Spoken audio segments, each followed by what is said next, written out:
Hello, I am Palak Vadadia, Assistant Professor at LG Institute of Engineering and Technology from Department of Electronics and Communication.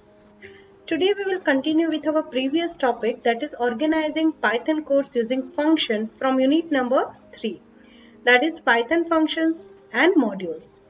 See, if you remember, then we have discussed some design recipes, or we can say the design function design procedures in our previous lecture.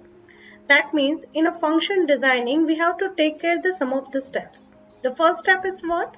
First of all, we have to write down the examples related to our function. Then, second is we have to define the type contract. Type contract, that means what kind of the value that you can pass inside your function. That is integer, float, or sometimes yes, it's a string also. And then what kind of the value you are getting after the execution of the function. That is whether it's a number, whether it's an integer, it's a float. If the number can be integer or a float, then we have to define that as a number. And if it is a string, then simply we have to define that as a string. And then we have to give us some meaningful definition to our function. Like if we want to find out the area of a triangle, then definitely the name of the function is what? It's area. Alright, if you want to find out the perimeter of any triangle or square, then definitely you have to use the definition that is what is the perimeter. Likewise, you have to take some meaningful name of your function. And then you have to write some description that is related to your function. That is what exactly your function will do. And then the last one is what? You have to write down the body of your function. That is the set of the command that execute your function or that give you your required output of your function inside your, and then finally you have to write down what is a return statement. What do you want to print or what do you want to return? Rather to print, it's what? It's a what do you want to return.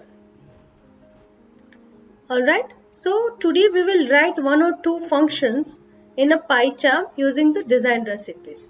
And we will discuss how we can call one function inside the another function definition. So let's start our today's session in a PyCharm.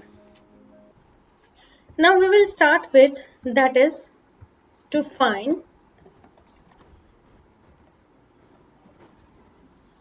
perimeter of a triangle.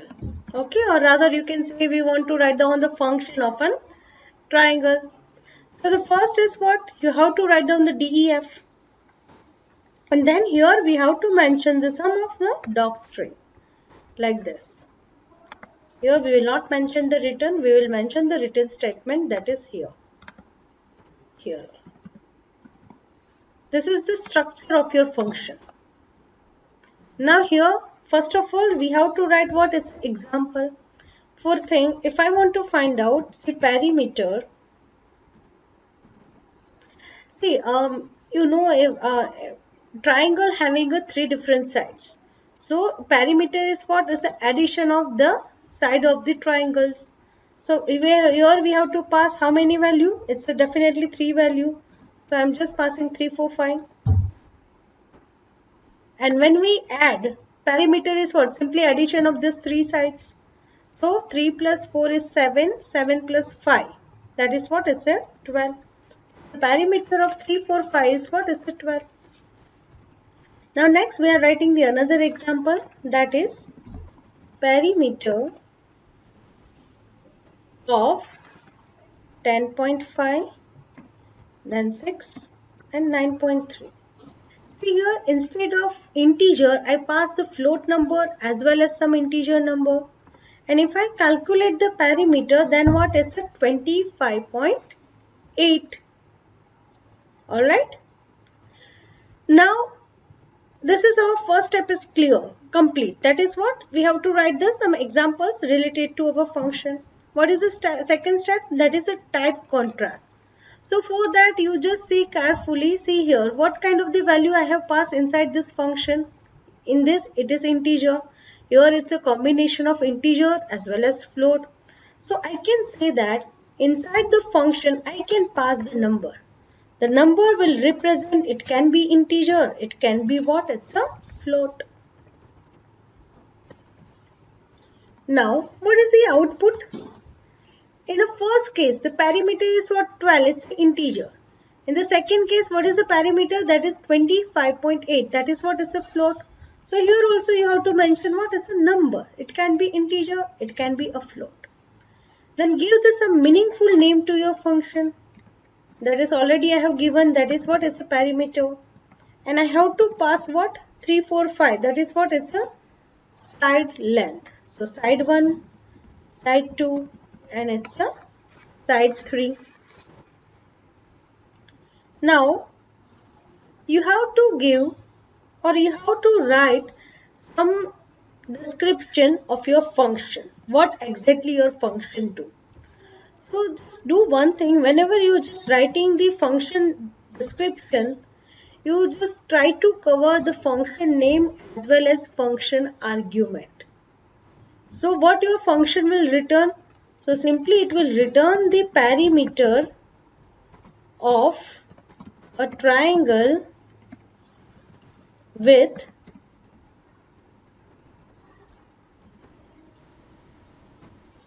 sides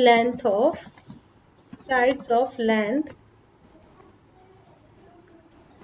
that is what? It's side 1, side 2, and simply it's what? It's a side 3. So here if you see carefully, I have covered the parameter name as well as side 1, side 2, and some argument name. So by looking this description, everyone can understand, okay, this will calculate what? It's a parameter of a triangle. Now what should I write inside this return statement? It's addition. It's side 1 plus side 2 plus it's a side 3. Okay, let's run this code and check. Run test.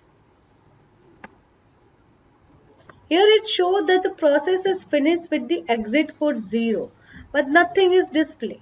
Why? Because we have used the return statement, not print. If we use print statement, then definitely it will print the value. Okay, inside the return, if you use the print, then it will print the value. Now, how can I check whether my function is working properly or not? So for that, you have to write it's a print, and then you just pass this example here. Now let's run this and we will check.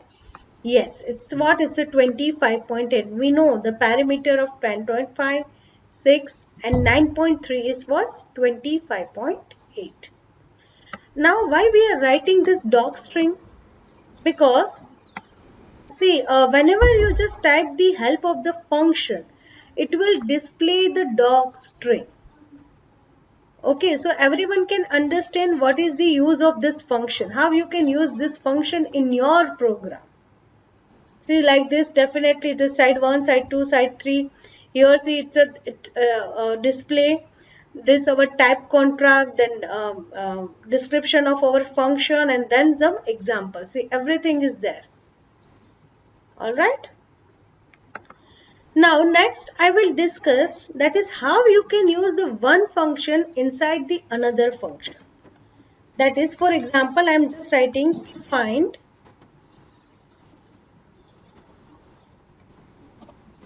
semi-perimeter of a triangle. Now we know how to find out the semi-perimeter. That is definitely the addition of 3 sides divided by 2. But I don't want to use that equation. I want to call the function perimeter. Then first of all, you have to follow the design recipe. So I'm just this copy and paste it. And here my function name is what? It's a semi-perimeter. Definitely I'll pass the number. It can be integer, it can be float. But I'll discuss this as a letter. Okay, what should you write here instead of number?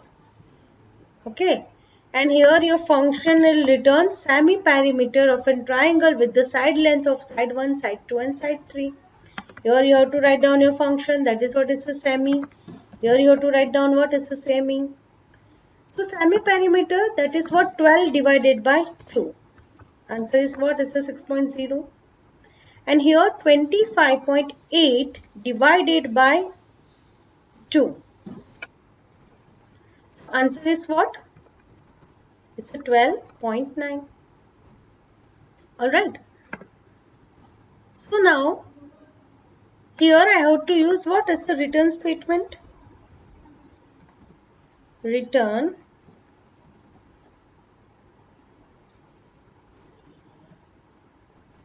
that is how I can call the another function inside this? Yes, here I have to put this semicolon and then here it will display.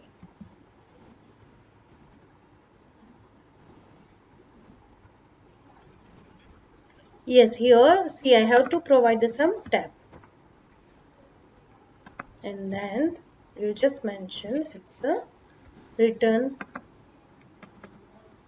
And then I'll call the function that is what is the perimeter.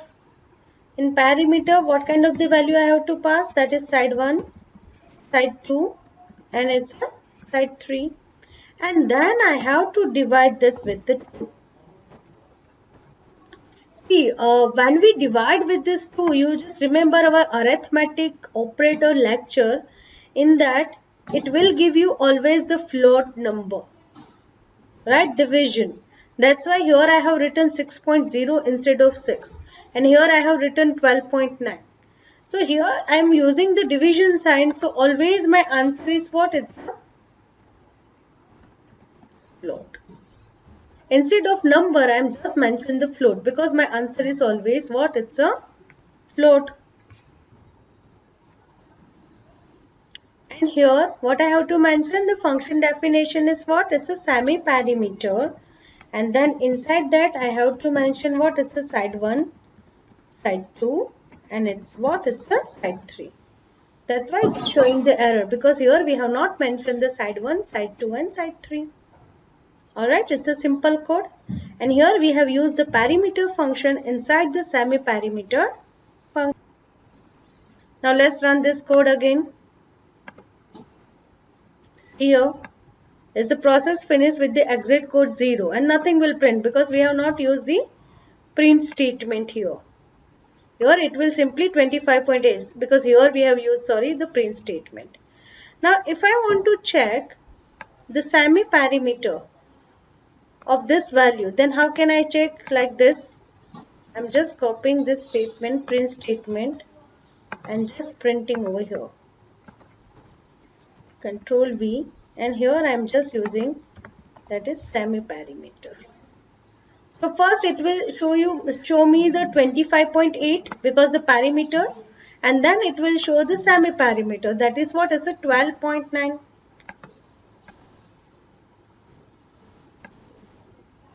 Yes, it's a 25.8 and then it's a 12.9. One more thing, you can use the inbuilt function inside a user-defined function. That means print, I want to find out the maximum semi-perimeter of this two triangle. One triangle having a side 3, 4, 5. Another triangle having a side of 10.5, 6 and 9.3. So the maximum is what? Is a 12.9. So I have to use the function, inbuilt function. That is what is the maximum. Inside the maximum, I have to pass the argument. So one argument I am just passing, that is semi-perimeter. And here the side is what? 3, 4, 5. And another is what is again semi-perimeter. And side is 10.5. Then it's 6. And then it's a 9.3. Now we will check. The function should display, the print command should display what? 12.9.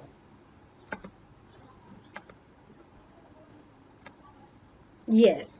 The function is what? Is a perimeter. then semi-perimeter, and then it's what is the maximum semi-perimeter out of this two. So I hope this is clear how you can call the one function inside the another function definition. In our next lecture, we will discuss some of the function arguments. Okay.